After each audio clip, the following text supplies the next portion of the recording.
Shalom Bapak Ibu Saudara, senang sekali saya berjumpa kembali dengan Bapak Ibu Saudara melalui ibadah streaming saat ini. Mari Bapak Ibu Saudara sekalian, walaupun kita ada di rumah, tetap kita bisa menikmati hadirat Tuhan. Saya bersyukur karena Bapak Ibu Saudara bersama dengan keluarga saat ini, kita bersama-sama menikmati hadirat Tuhan di dalam ibadah kita saat ini. Minta supaya hadirat Tuhan menjamah dan melawat setiap kita, karena kita tahu 2-3 orang berkumpul di dalam nama Tuhan, Dia hadir bersama dengan kita. Mari kita akan mulai ibadah kita saat ini.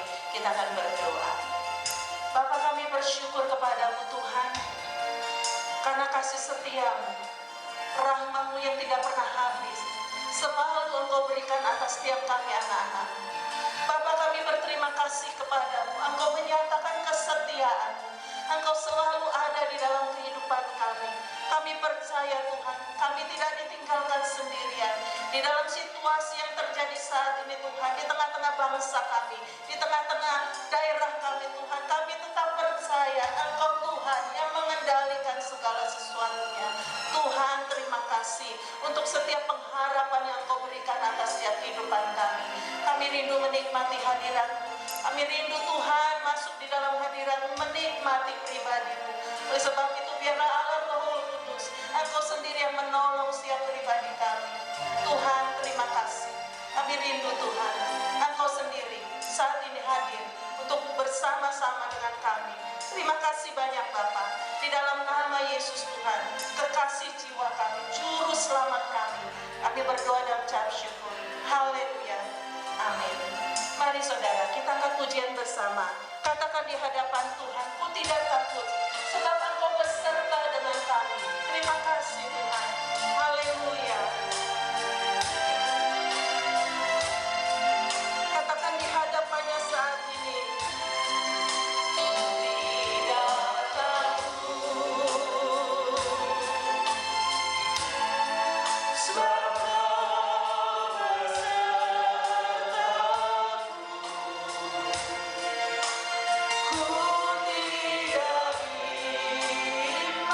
katakan sebab Engkau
banyak mendengarkan akan berita-berita di dunia ini membuat kita takut, membuat kita gentar, membuat kita tidak tenang untuk menjalani kehidupan.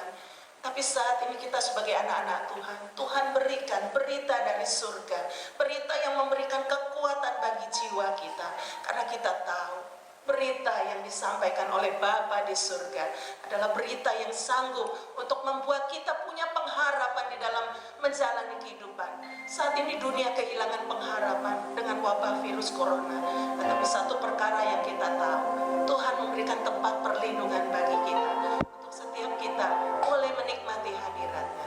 Mari kita siapkan hati kita untuk mendengarkan firman Tuhan. Kita angkat pujian bersama bahwa dalam segala musim kehidupan kita, Tuhan selalu ada menyertai kita semua. Haleluya. Katakan engkau ada bersama. Haleluya. Terima kasih Tuhan. Terima kasih Bapa. Terima kasih. Haleluya. Glory, glory. Jesus.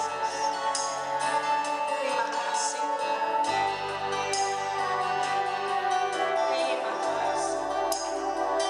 Angkat pujian ini menjadi doa kita di hadapan Tuhan. Haleluya. Mari kita angkat pujian ini bersama-sama. Katakan di hadapan Tuhan saat ini. Glory Bapa.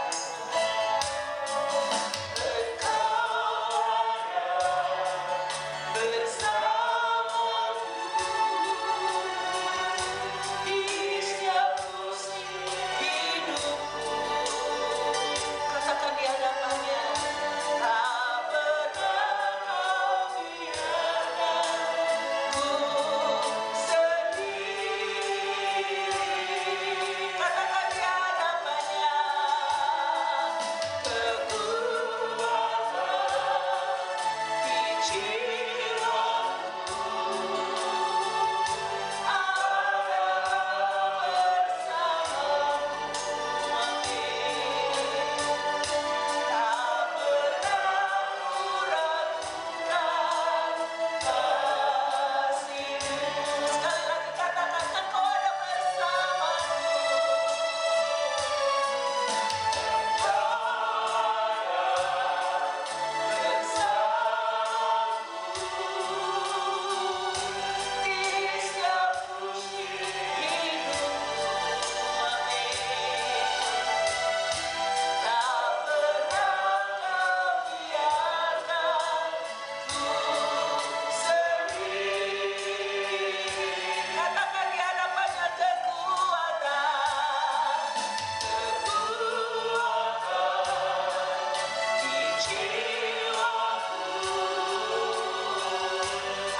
Maria yang duduk diam di bawah kaki, hanya mendengar apa yang Kau katakan.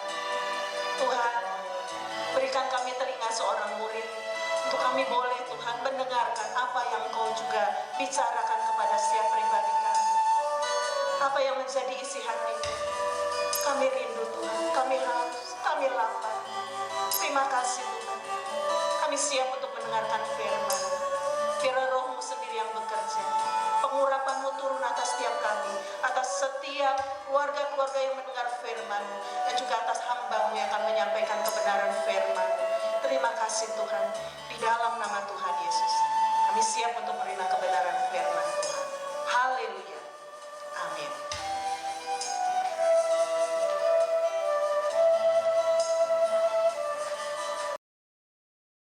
Mari Bapak Ibu, kita berdoa lebih dulu sebelum kita mendengarkan firman Tuhan.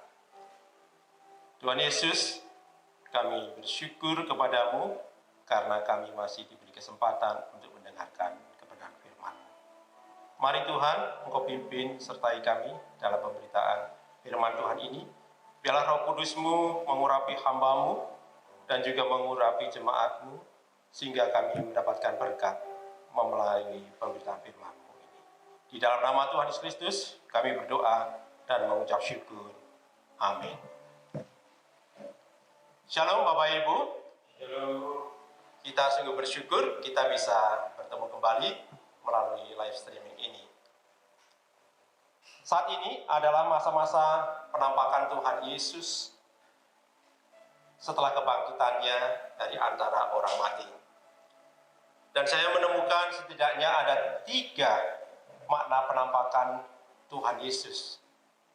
Jadi khotbah saya berjudul makna penampakan Tuhan Yesus.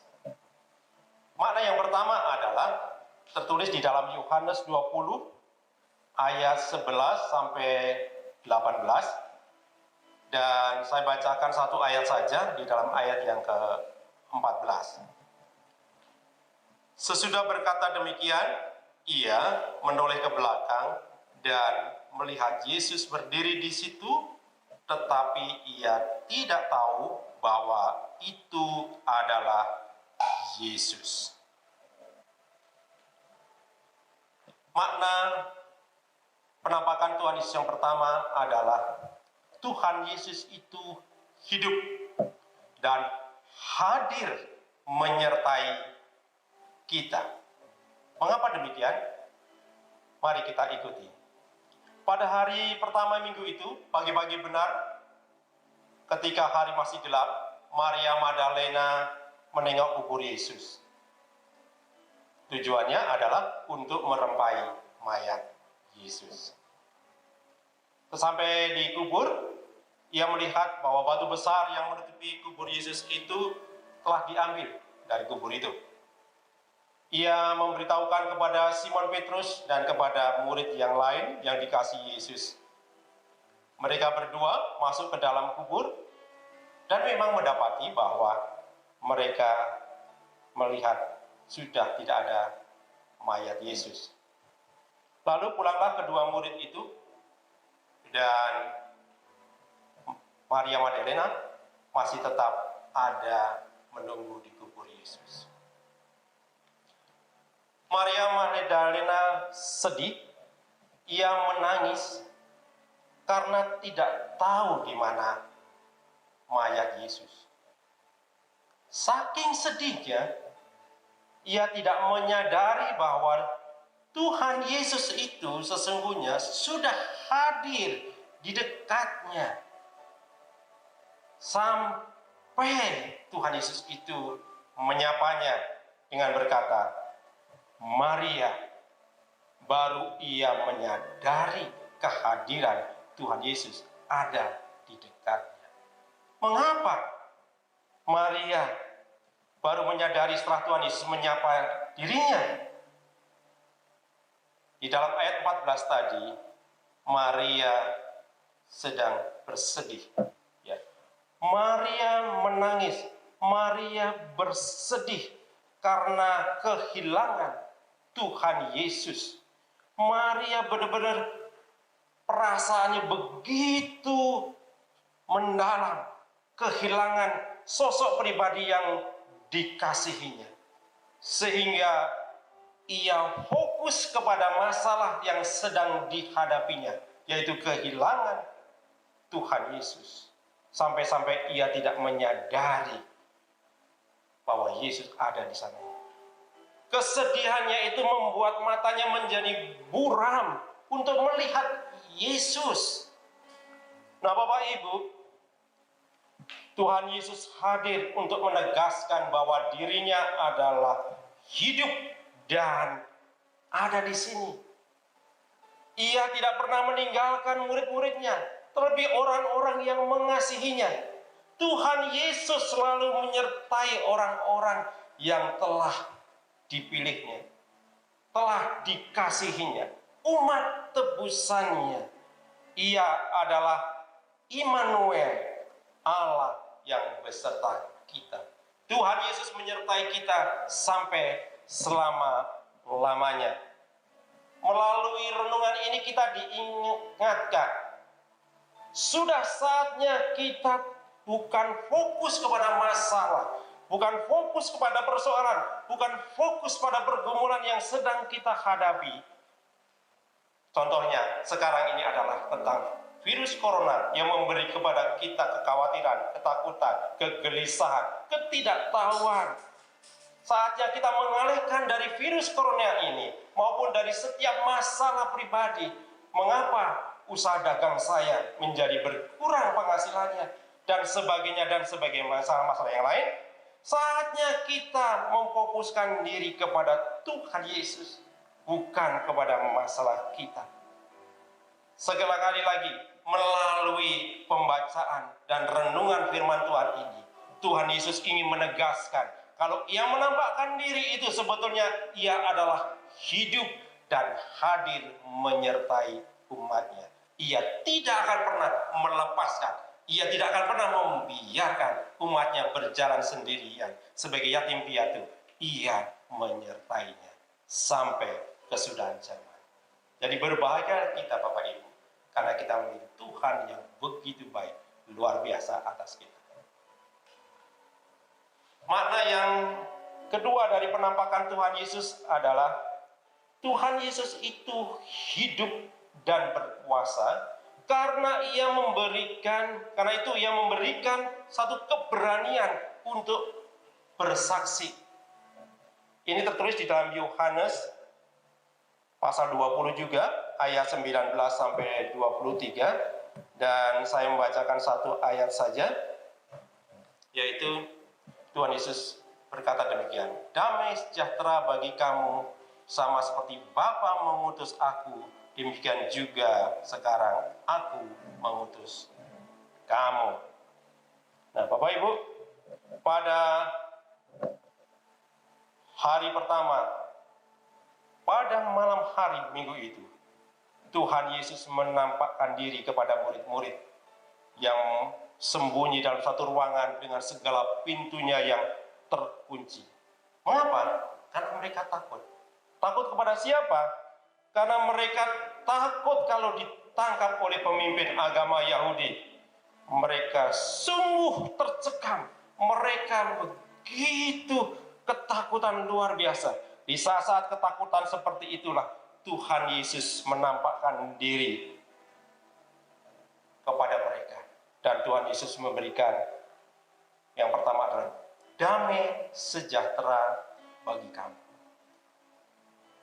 Damai sejahtera ini adalah dimaksudkan untuk mengatasi segala ketakutan itu.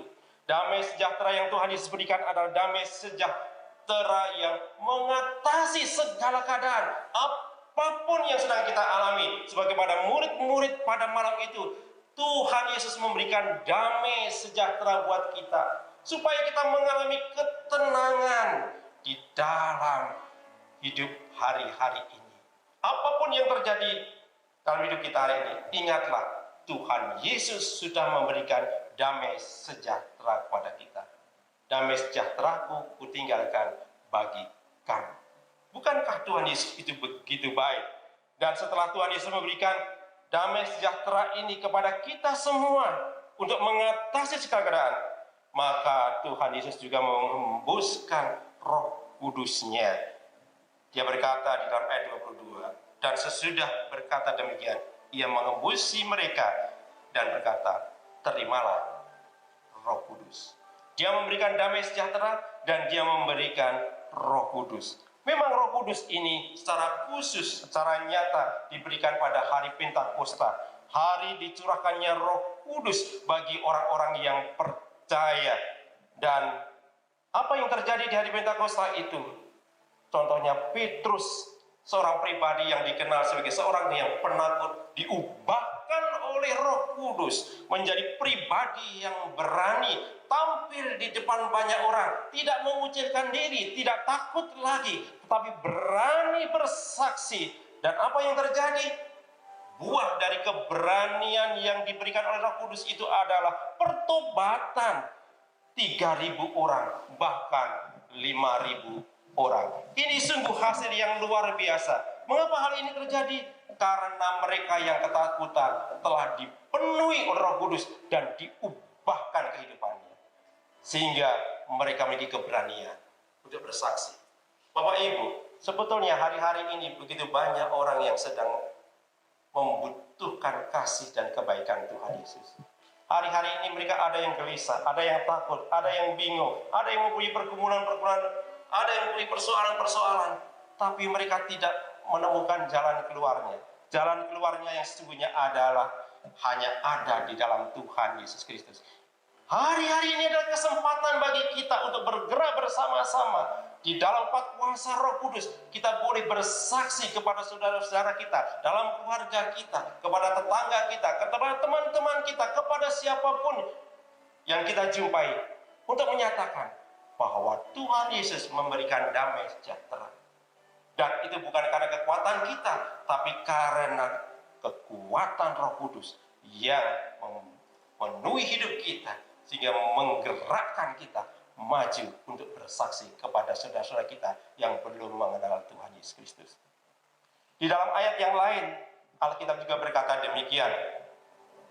Sebab Allah memberikan kepada kita bukan roh ketakutan, melainkan roh yang membangkitkan kekuatan, kasih, dan ketertiban.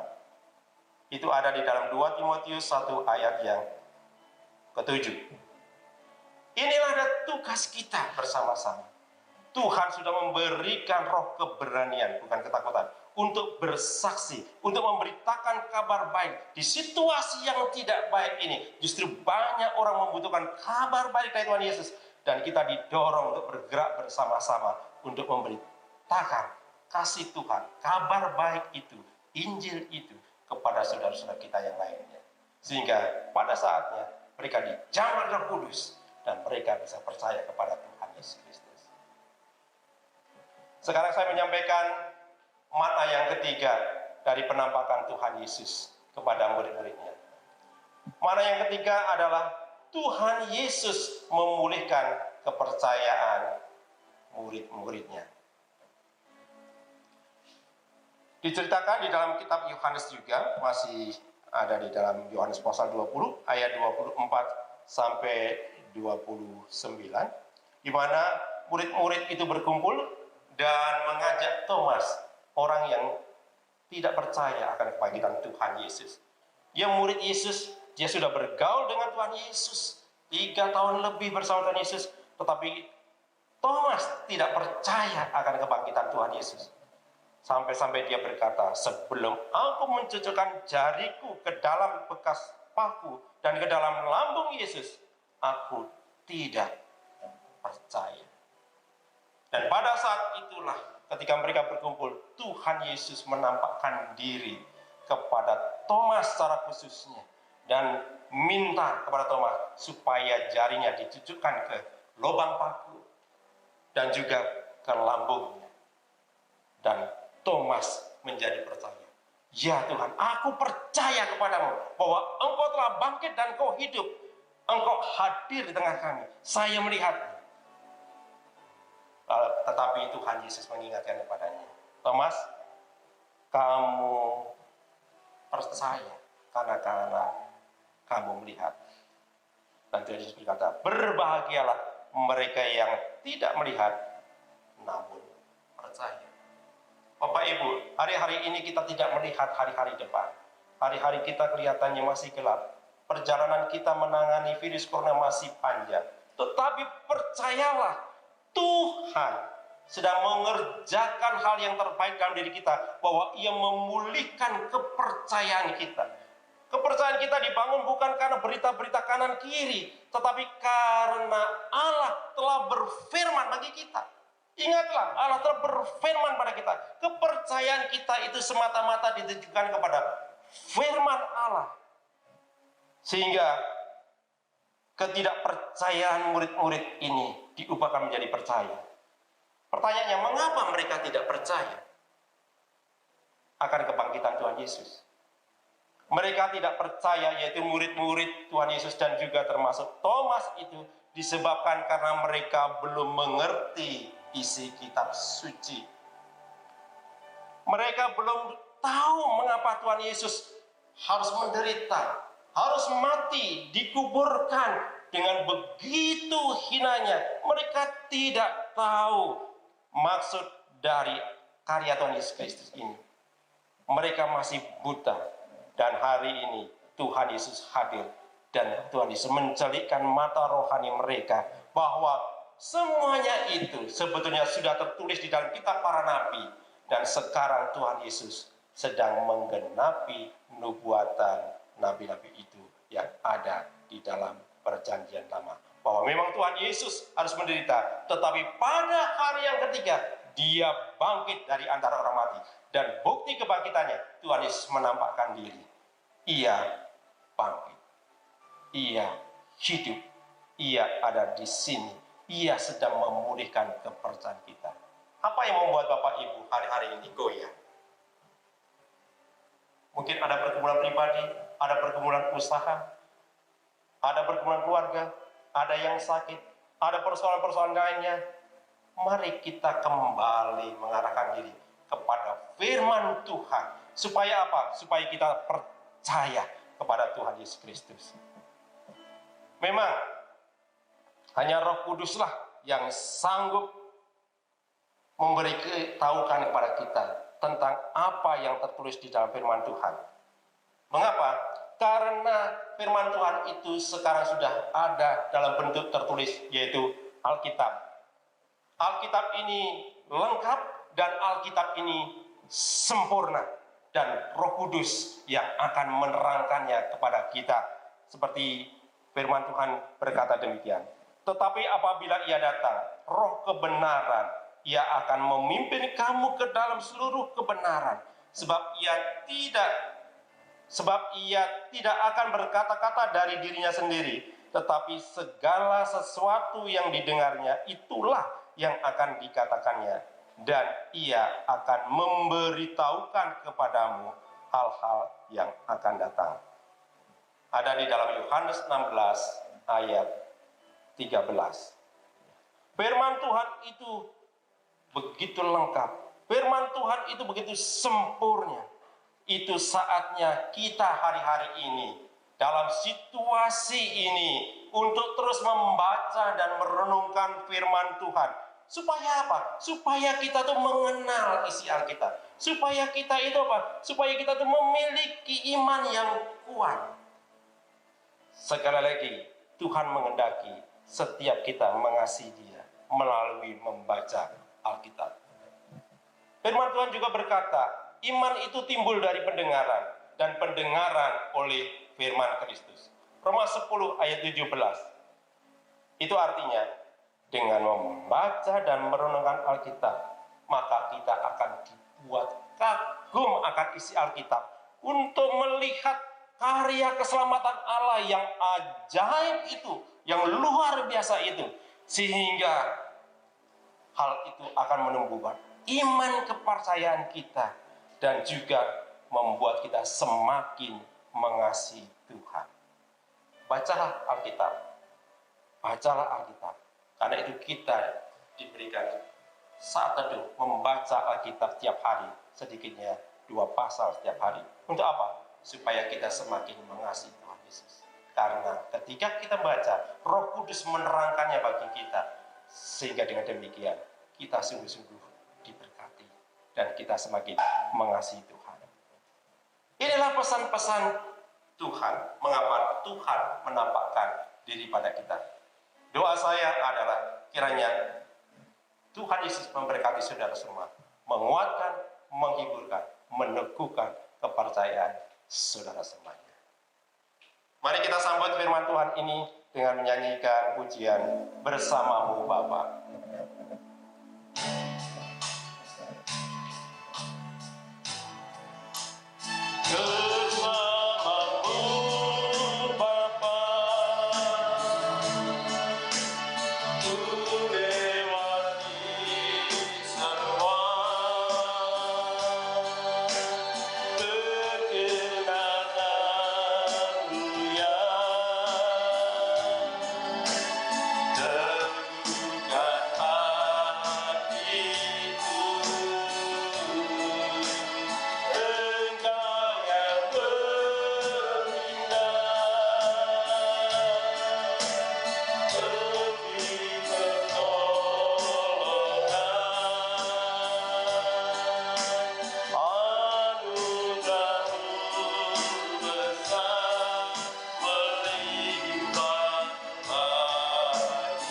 Sekali lagi kita nyanyikan Bersamamu Bapa.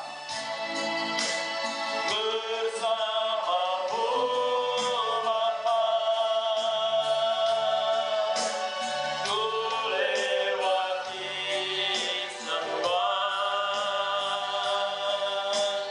kegenaranmu ya, teguhkan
Mari kita berdoa mengucap syukur kepada Tuhan.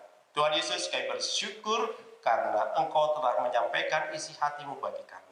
Biarlah firman-Mu sungguh dimengerti, tertanam dalam hati setiap jemaat-Mu. Engkau hadir untuk menyatakan bahwa Engkau hidup, Engkau menyertai jemaat-Mu dalam keadaan apapun juga. Engkau hadir untuk memberikan satu kuasa, keberanian untuk memberitakan kabar baik kepada sesama kami. Namun juga Engkau hadir, Engkau membuat kami semakin percaya, meneguhkan kepercayaan kami. Terima kasih Tuhan untuk firman-Mu. Dan pada akhirnya, marilah saudaraku, kita akhiri ibadah ini dengan berkat yang daripada Tuhan, anugerah dari Allah Bapa, cinta kasih Allah Putra, persekutuan Roh Kudus menyertai kita sekarang ini sampai selama-lamanya. Amin. Terima kasih, Tuhan Yesus memberkati. Beberapa pengumuman, dan Bapak Ibu Saudara bisa memperhatikannya. Tanggal 26 April kita akan tetap ada dalam live streaming melalui channel YouTube GBI Raja Wali pukul 8 pagi. Biarlah setiap kita boleh tetap menikmati hadirat Tuhan melalui ibadah di tengah-tengah keluarga kita. Pengumuman selanjutnya, ada Bapak Ibu Saudara yang rindu untuk mengembalikan perpuluhan dan juga persembahan melalui rekening yang sudah disediakan. Bapak Ibu Saudara bisa mencatatnya dan melihat rekening tertera di bawah ini. Atau kalau Bapak Ibu mau, bisa datang langsung ke kantor sekretariat Ruko Villa Kencana Cirebon. Di sini ada hamba-hamba Tuhan yang tetap ada di tempat ini dan juga ada peti persembahan yang tersedia. Tuhan Yesus memberkati, sampai jumpa di dalam ibadah-ibadah selanjutnya.